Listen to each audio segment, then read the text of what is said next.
Oke, baik. Terlihat ya ini slide yang saya share ini, apakah terlihat?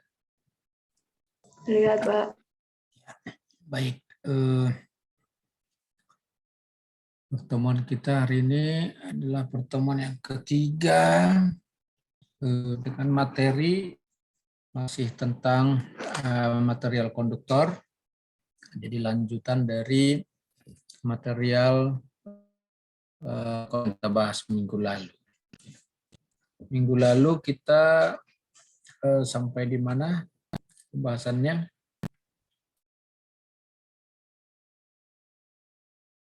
Apa yang sudah kita bahas minggu lalu? Coba siapa yang bisa mereview pembelajaran kita minggu lalu itu apa? Yang kita bahas itu apa?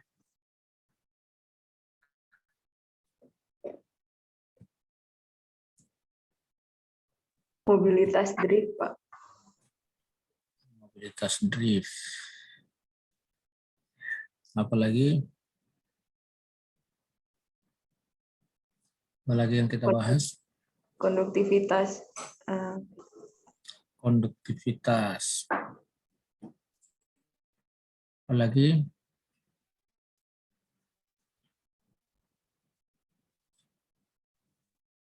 Apalagi yang kita bahas?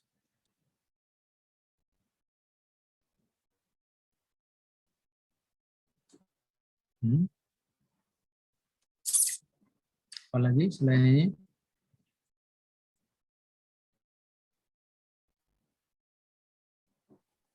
Rapat arus, Pak. Rapat arus. C. Apalagi?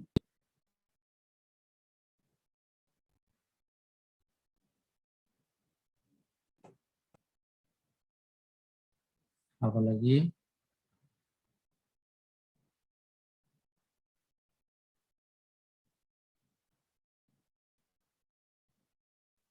Jadi konduktivitas itu apa aja yang mempengaruhi konduktivitas ini apa?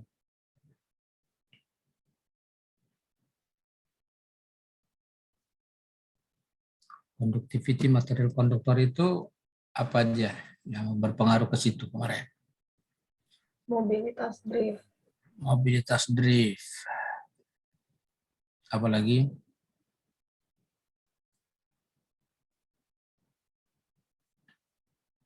E-nya ada, tapi ini konstanta. Lalu ada N. Ya, kalau ini konstanta ini. Lalu kalau kita lihat mobilitas drift, itu dipengaruhi oleh apa mobilitas drift ini?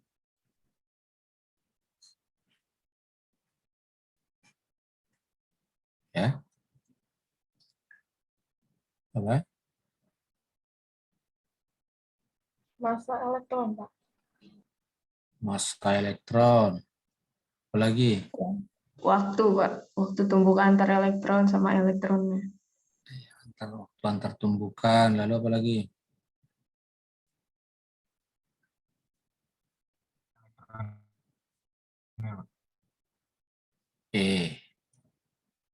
Ya. Jadi tapi ini juga konstanta ini juga konstanta, berarti yang berpengaruh ini. Ya, di mana waktu tumbukan atau waktu rata-rata antar tumbukan ini dipengaruhi oleh apa ini kemarin? Kita bahas kemarin dipengaruhi oleh apa itu?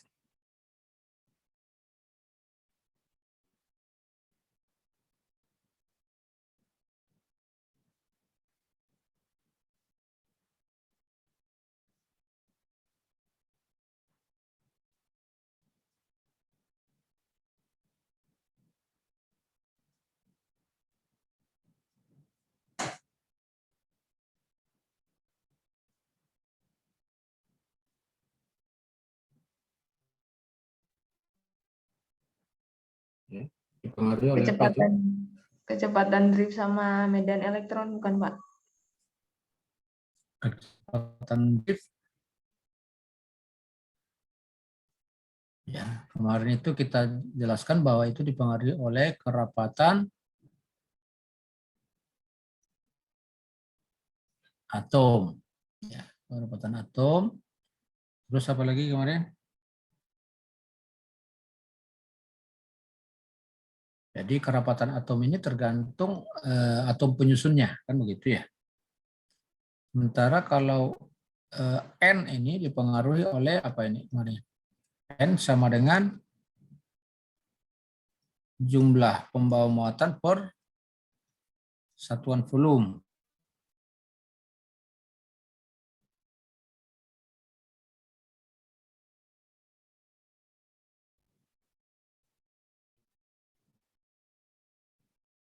Ya.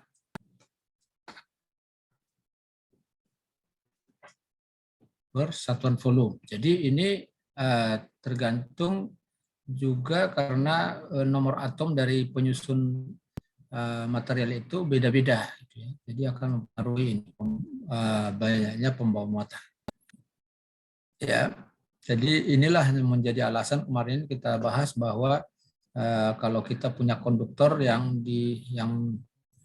tersusun atas atom-atom Cu dengan aluminium, ya akan berbeda hasilnya nanti. Konduktivitinya berbeda dia.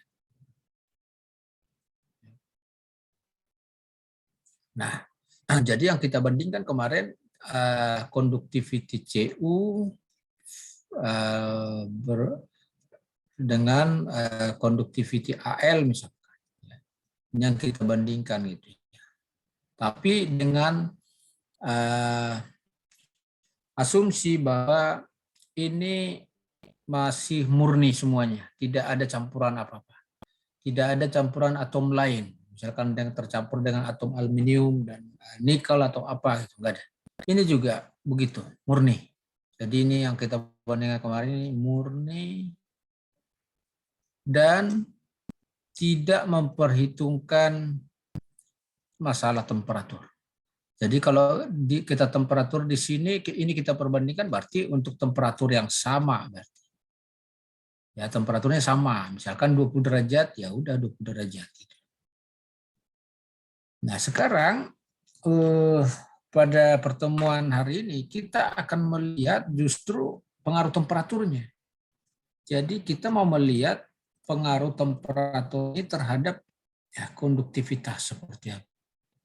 Berarti kalau begitu justru di sini kita bukan mau memperbandingkan antar material konduktor yang tersusun atas atom yang berbeda, tetapi untuk atom yang sama. Misalkan ini aluminium. Ya, tapi kita lihat kalau temperaturnya kita ubah-ubah gitu. Misalkan daripada saat temperatur 0, mungkin di sini nilainya. Nanti yang akan kita lihat apakah ini akan menaik begini, ya, atau mungkin jangan-jangan malah menurun gitu ya konduktivitinya, atau mungkin jadi begini. Nah ini yang menjadi pertanyaan buat kita sekarang. Yang mana ini? Apakah menaik atau menurun? Ya.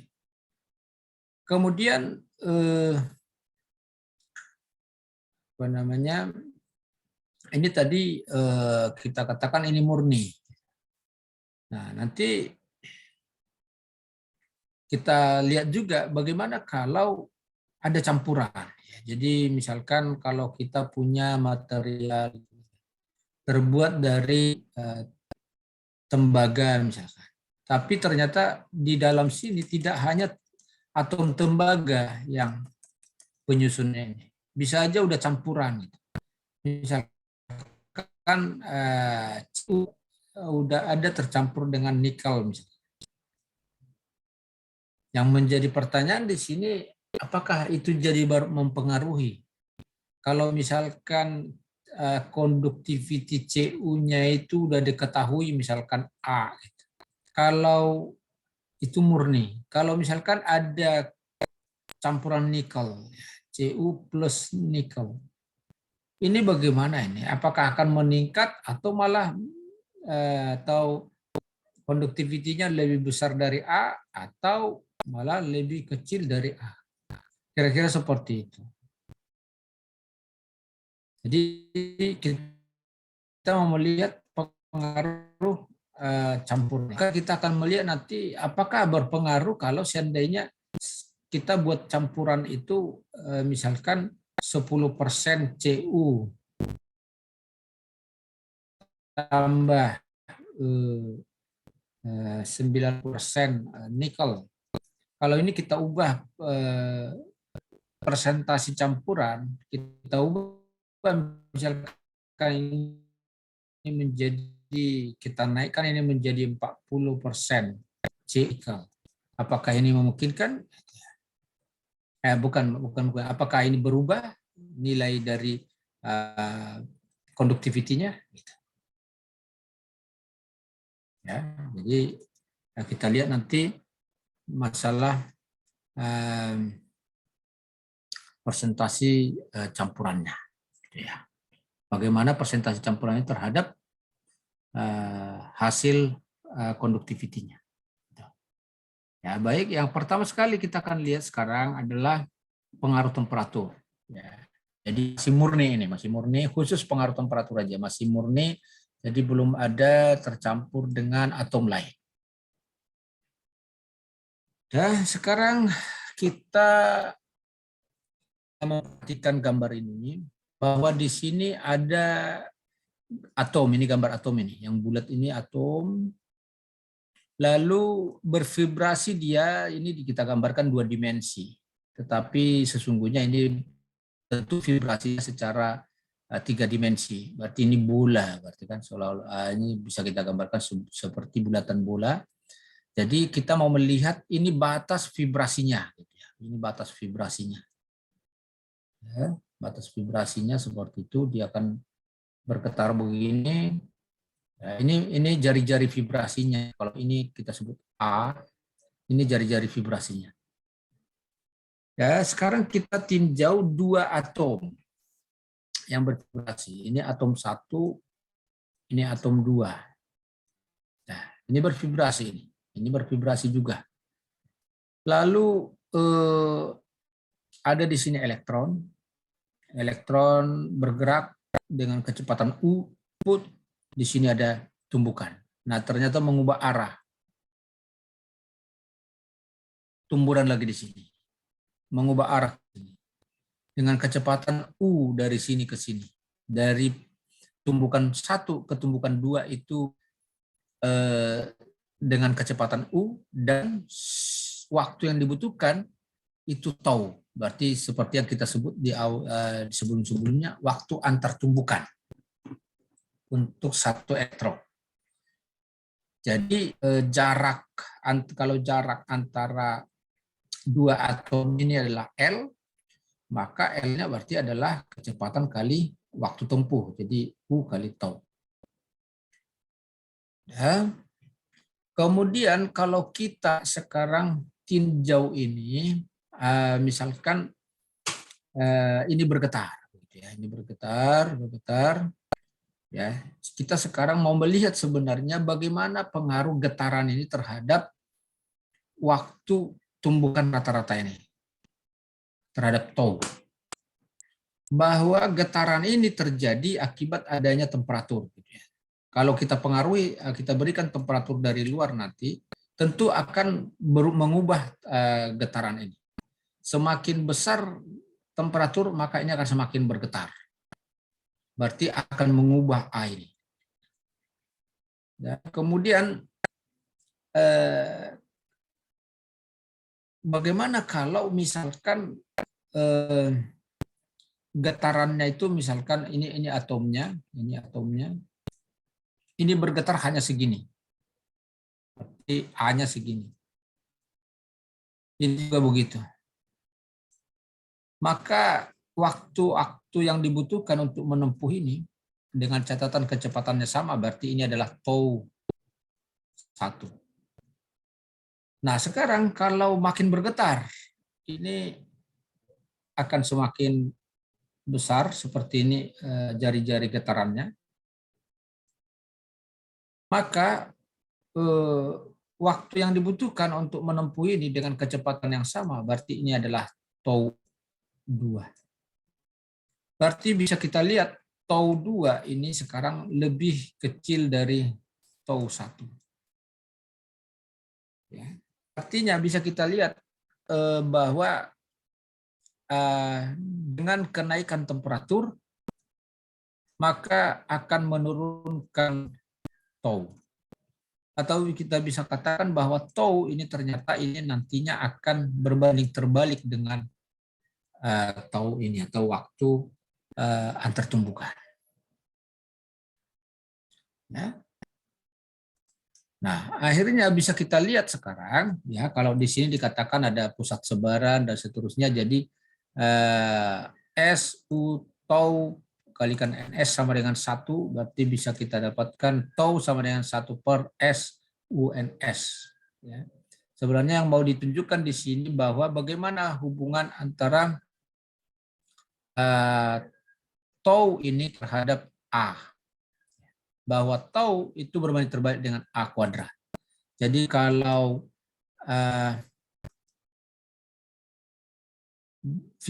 jari-jari vibrasi semakin besar, maka waktu tempuh rata-rata itu semakin kecil. Ya. Nah, sekarang bagaimana kaitan antara hubungan ini tadi yang sudah kita katakan di sini bahwa kalau ini kita katakan kita berikan temperatur 1 ya, ini kita dapatkan pada saat temperatur 1, ini kita dapatkan pada saat temperatur 2, bahwa temperatur ini ternyata itu sebanding ya dengan jari-jari vibrasi ya, sebanding. Nah, ini sebenarnya ini bahkan bukan sebanding dengan A, ternyata malah dia sebanding dengan A kuadrat ini. Coba kita lihat di sini pembuktiannya ya, bahwa mana dia? Bahwa vibrasi termal atom itu dapat diidentikan dengan vibrasi harmonik sederhana satu massa M yang terikat pada sebuah gas. Energi kinetik dari akibat vibrasi itu adalah ini. Energi kinetiknya itu adalah 1/4 M ya massanya, A kuadrat ini adalah jari-jari vibrasi, omega adalah kecepatan vibrasinya, omega kuadrat. Jadi itu setara dengan energi termal, di mana energi termal itu adalah setengah kT. Jadi dengan menyamakan 1/4 M A kuadrat omega kuadrat sama dengan setengah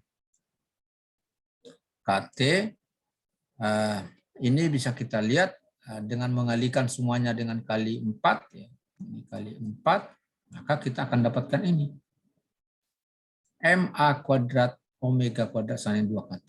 Dan dari sini bisa kita lihat bahwa A kuadrat ini sebanding dengan T. Bahwa temperatur semakin tinggi, maka vibrasi termal itu atau jari-jari vibrasi itu akan semakin tinggi. Ya, sebentar ya, saya koordinasi sebentar.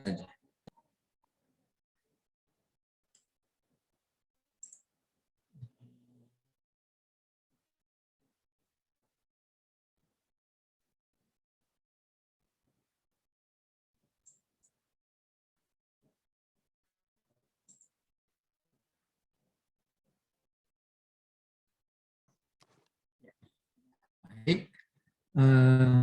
Kita lanjutkan lagi. Jadi dari sini bisa kita lihat bahwa temperatur mempengaruhi ternyata jari-jari vibrasi atom yang pada akhirnya tadi kita lihat bahwa ini akan mempengaruhi terhadap waktu antar tumbukan. Jadi nanti ini akan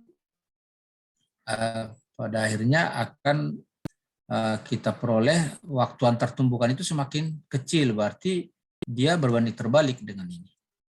Seperti itu. Ya. Jadi bisa kita tarik kesimpulan bahwa temperatur mempengaruhi waktu antar tumbukan ini, waktu antar tumbukan. Sehingga bisa kita tuliskan bahwa tau ini atau waktu antar tumbukan rata-rata tadi itu sebanding dengan 1/πa² sebanding dengan 1/t, sehingga hubungan antara waktu tumbukan rata-rata itu sama dengan C/T, dengan C adalah konstanta. Nah, sekarang kalau ini kita substitusikan ke rumus mobilitas drift yang udah kita punya sebelumnya, bahwa mobilitas drift adalah E dikalikan tau per massa elektron, ya kalau kita substitusikan ke sini, kita akan dapatkan mobilitas drift sama dengan E kalikan C per massa elektron kali T. Ya, kita substitusikan C per T itu adalah tau ini. Dan kalau ini dilanjutkan nanti ke pengaruhnya terhadap conductivity, kita akan dapatkan seperti ini, bahwa sebelumnya kita udah punya conductivity sama dengan E dikalikan N dan mobilitas drift. Sementara tadi mobilitas drift E kali N sama dengan apa tadi? E kali C per massa elektron dikalikan T.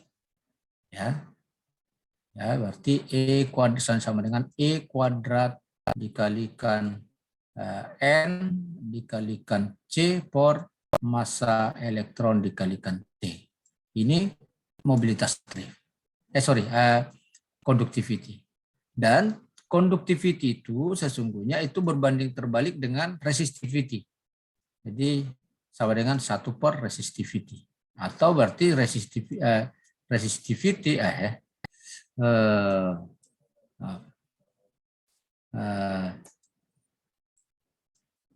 resistivity sama dengan 1/conductivity atau sama dengan ini, kita akan dapatkan ini. Jadi kebalikan dari ini, berarti massa elektron dikalikan T per E kuadrat dikalikan NC. Nah, di sini apa yang bisa kita lihat, bahwa rho ternyata itu sebanding dengan T. Semakin besar T, maka resistivitas akan semakin besar. Atau konduktivitas semakin menurun. Ya. Jadi rho sama dengan A kali T, di mana A adalah konstanta yang tidak terikat terhadap temperatur. Ini dia hubungan antara temperatur dengan resistivity. Jadi kalau digambarkan di dalam sebuah sumbu seperti ini T, ini resistivitas, berarti bisa kita gambarkan ini akan, kalau mungkin pada saat temperatur 0 ya, posisi di sini dia udah punya nilai semakin naik nih ke atas. Dan bagaimana kalau temperatur kita turunkan di bawah 0 derajat, ini kan 0. Ini akan turun. Turun juga. Terus kalau sampai minus, ternyata ini jadi sangat rendah. Bahkan bisa kita dapatkan resistivity-nya 0. Inilah ide dasar dari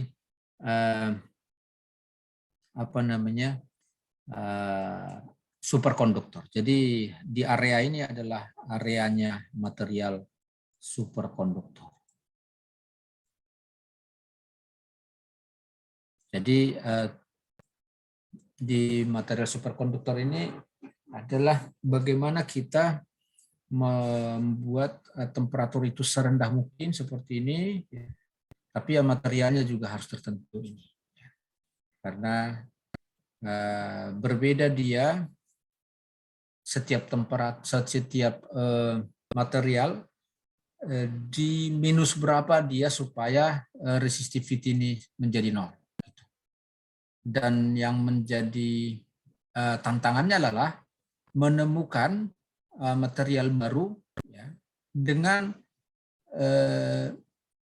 temperatur yang tidak terlalu rendah gitu. Tidak terlalu rendah tapi udah bisa dapat resistivity-nya ini 0.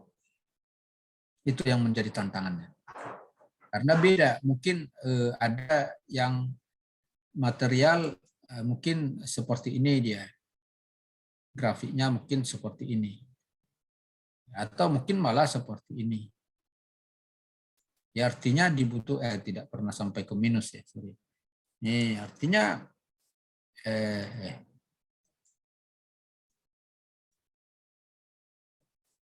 ini. Nah, jadi artinya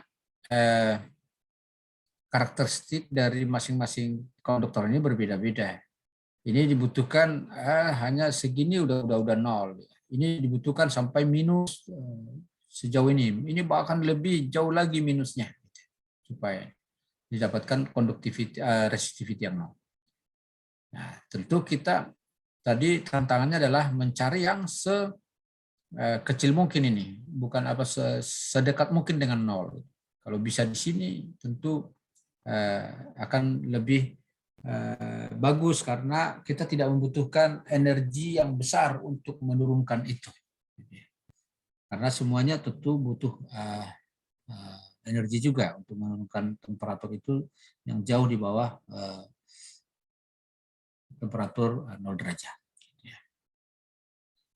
Nah, jadi sampai saat ini ya penelitian untuk itu juga terus berlangsung ya, dilakukan terus penelitian untuk mencari material-material baru seperti itu. Nah, ini masalah superkonduktor nanti akan kita bahas ini secara khusus tentang superkonduktor. Jadi tidak kita bahas sekarang. Kita masih di pembahasan bagaimana pengaruh temperatur terhadap resistivitas. Ini hubungan kalau dia materialnya logam murni ini atau material konduktor murni ya, material murni.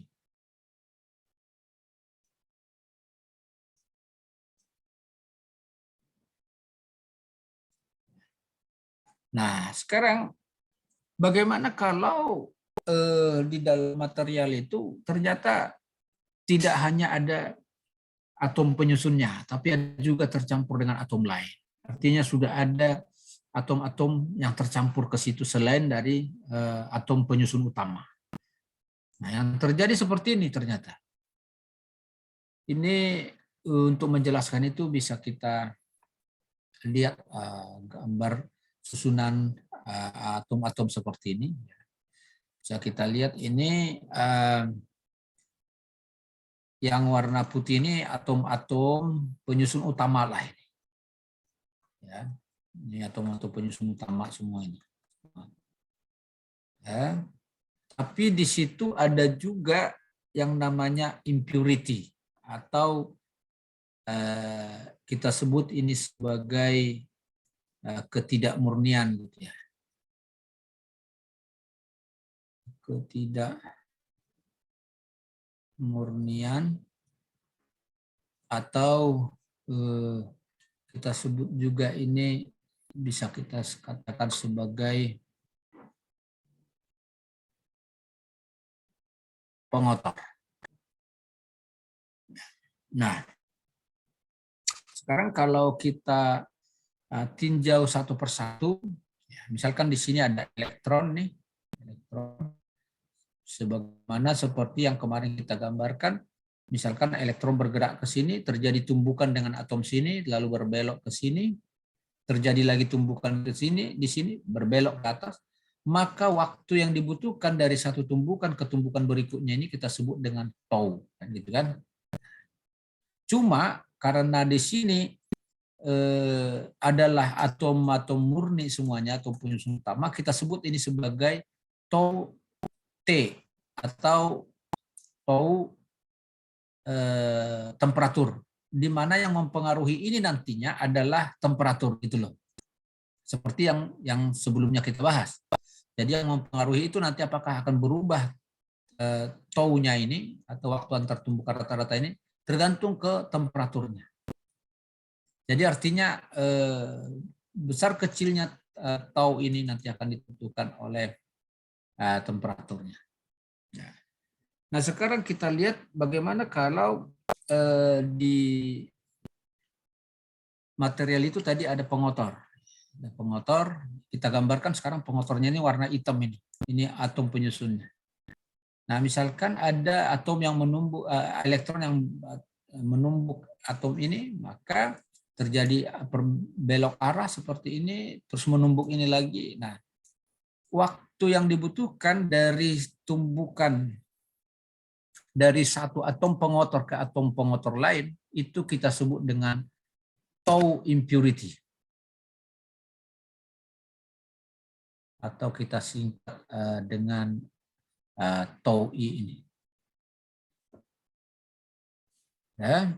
Nah, artinya kalau tadi kita sudah punya hubungan dari resistivity terhadap atau dari conductivity, ya, kita awal dari conductivity, bagaimana hubungannya dengan apa namanya, ini tadi berbanding terbalik dengan waktu tumbukan rata-rata. Bukan berbanding terbalik, dengan temperatur tadinya berbanding terbalik, tapi dengan tau itu sebanding gitu ya. Jadi ini dengan temperatur ya.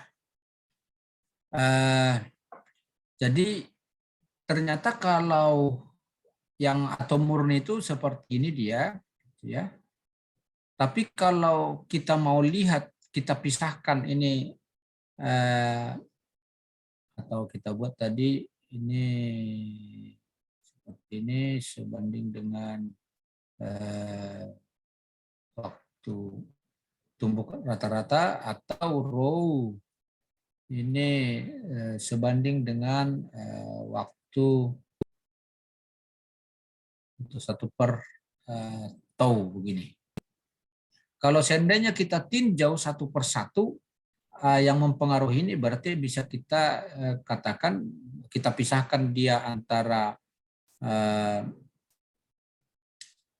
apa namanya, akibat temperatur dan akibat ketidakmurnian ini, berarti bisa kita tuliskan menjadi 1/tau ini sama dengan 1/tau impurity ditambah 1/tau temperatur. Lalu yang pada akhirnya, ya ini dia, yang pada akhirnya bisa kita masukkan ke rumus sebelumnya, bahwa mobilitas drift tadi adalah E dikalikan tau per massa elektron, ya. Berarti mobilitas drift juga sekarang bisa kita pisahkan akibat mobilitas drift akibat impurity dan akibat kisi-kisi, atau kita sebut mobilitas drift lattice. Ini akibat susunan atom murni yang ya ini penyusun, akibat penyusun utamanya, dan ini akibat temperatur lah. Jadi dipengaruhi oleh temperatur, sementara ini dipengaruhi oleh akibat adanya impurity. Nah, kemudian resistivity-nya berarti bisa kita tuliskan ya, bahwa resistivity total itu adalah resistivity 1/En mobilitas drift. Berarti ini juga bisa kita pisahkan, ya kan, akibat temperatur, dan ini akibat impurity. Nah, sehingga resistivitas bisa dituliskan berarti resistivitas akibat kisi-kisi tadi yang dipengaruhi oleh temperatur ini, sedangkan ini akibat impurity. Nah, kemudian ini kalau dipisahkan. Kemudian kalau kita tinjau secara keseluruhan satu material itu, ternyata resistivity di situ bukan hanya ditentukan oleh resistivity akibat impurity tadi, tetapi juga ada akibat cacat. Jadi kalau kita punya material seperti ini, katakanlah bentuknya material kita seperti ini, gitu ya.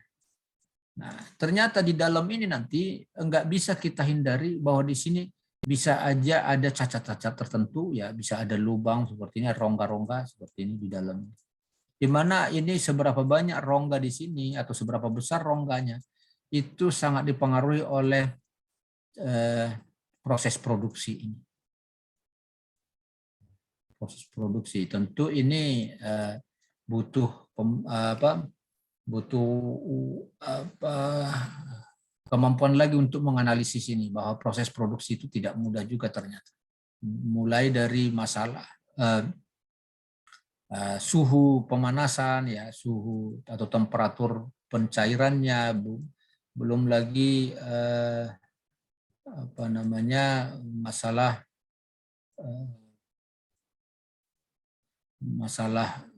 suhu, masalah penuangan, dan banyak teknologi-teknologi lagi yang mempengaruhi proses produksi. Nah, ternyata kalau banyak rongga di sini, ini akan meningkatkan resistivitas. Jadi kalau kita gabung resistivitas akibat cacat, rongga, dan seterusnya dengan impurity, bisa kita gantikan itu menjadi raw air, atau kita sebut dengan raw residue.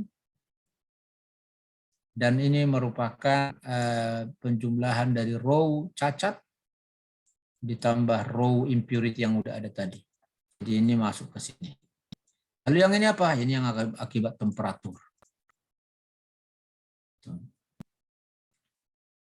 Oke, baik. Dan pada akhirnya karena ini untuk satu material itu, kalau kita meninjau bagaimana pengaruh temperatur terhadap satu material, bahwa ini adalah sebagai fungsi temperatur, sementara kalau ini adalah sebuah konstanta akibatnya. Jadi ini bisa kita buat menjadi sebuah konstanta B misalkan.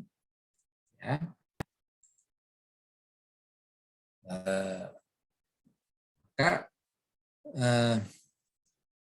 Ini bisa kita tuliskan menjadi seperti ini. Rho sebanding dengan A kali T ditambah B. Ya, di mana A dan B adalah konstanta. Ya. Sebentar. Ya.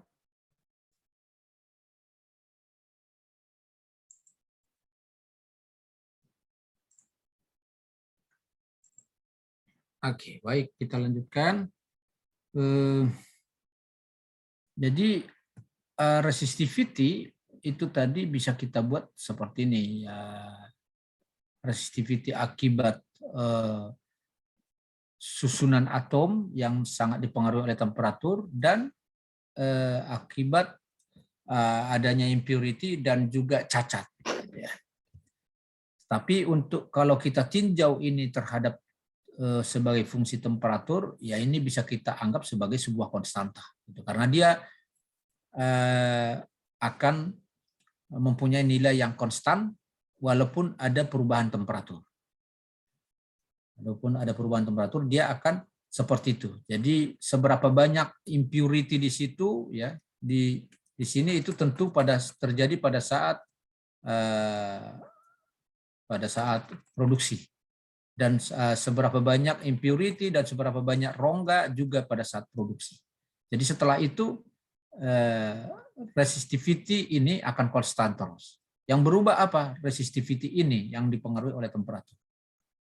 Seperti itu. Ya. Kemudian dari situ akhirnya bisa kita lihat apa yang disebut dengan koefisien temperatur resistivitas, di mana ini adalah melihat tingkat kesensitifan dari satu material terhadap perubahan temperatur. Apakah resistivitasnya berubah sangat sensitif terhadap perubahan temperatur. Ini nilainya adalah alfa 0 ini. Ya. Dan ini beda-beda material, beda koefisien temperatur resistivity ini. Beda-beda dia.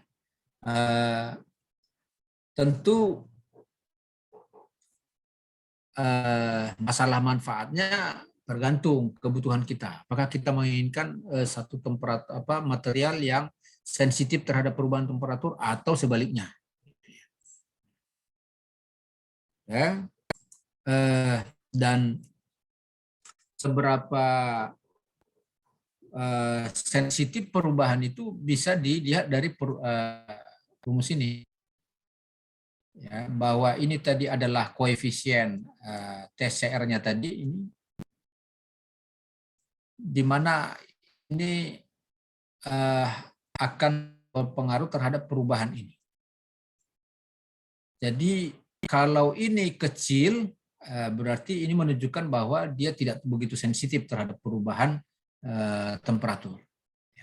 Misalkan ini kita punya nilai alfa 0 satu material, ya, alfa 0-nya itu katakanlah 0,003 misalkan, ya. Sementara perubahan temperatur kita misalkan dari 20 derajat misalkan berubah, ini 120 derajat berubah dari 20 derajat. Berarti ada perubahan 100 itu. 100 derajat.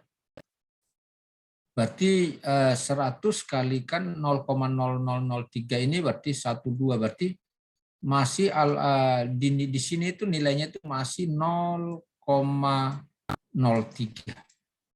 0,03 ditambah 1 sama dengan 1,03. Dikalikan rho 0, ini hampir tidak ada ininya. Bisa kita katakan 1. Jadi yang akhirnya apa? Rho ini masih. Ini kalau seperti ini. Nah, sekarang bagaimana kalau misalkan alfa 0 ini itu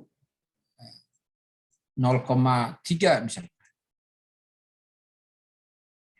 0,3 dengan perubahan 100 derajat berarti ini akan berubah menjadi yang nilai ini adalah 3. 3 tambah 1, 4. Berarti jadi rho akhirnya menjadi 4 dari rho. Ini berarti bisa dikatakan material itu sangat sensitif terhadap perubahan temperatur.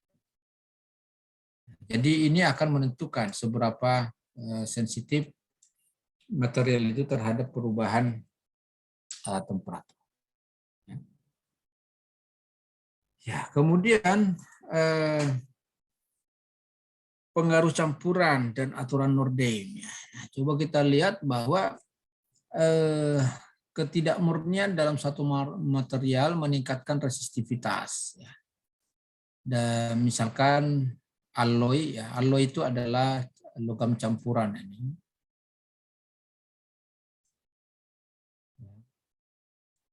Logam campuran. Ya. Jadi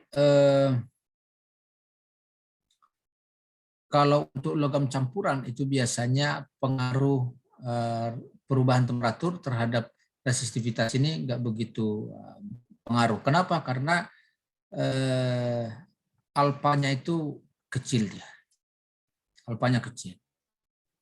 Ya. Misalkan ini kita punya alloy namanya, aduh ini berisik banget ya. Bentar ya, saya koordinasi lagi dulu ya, mohon maaf ya.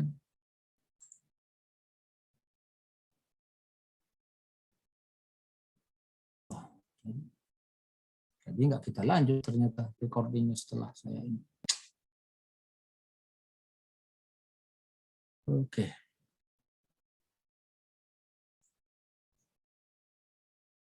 Ada siapa tadi yang presensi tadi yang terlambat masuk siapa? Muhammad Isa. Adil Fira, Pak. Oh, Adil Fira. Bisa hadir, Pak. Tadi jaringannya kurang bagus. Oke, Muhammad Isa juga ada. Lalu ini Rizky Aji Saputro. Wah, beberapa kali kayaknya nggak masuk. Coba kita lihat dulu ya. Rizky Aji Saputro kemarin, oh enggak ya. Sebelumnya cuma satu-satu. Oke, masih masuk. Oke, baik. Kalau tidak ada yang mau ditanyakan, bisa kita akhiri sampai di sini. Kita ketemu minggu depan. Selamat sore. Terima kasih, Pak. Terima kasih, Pak. Terima kasih, Pak. Terima kasih, Pak. Terima kasih, Pak. Ya, mari.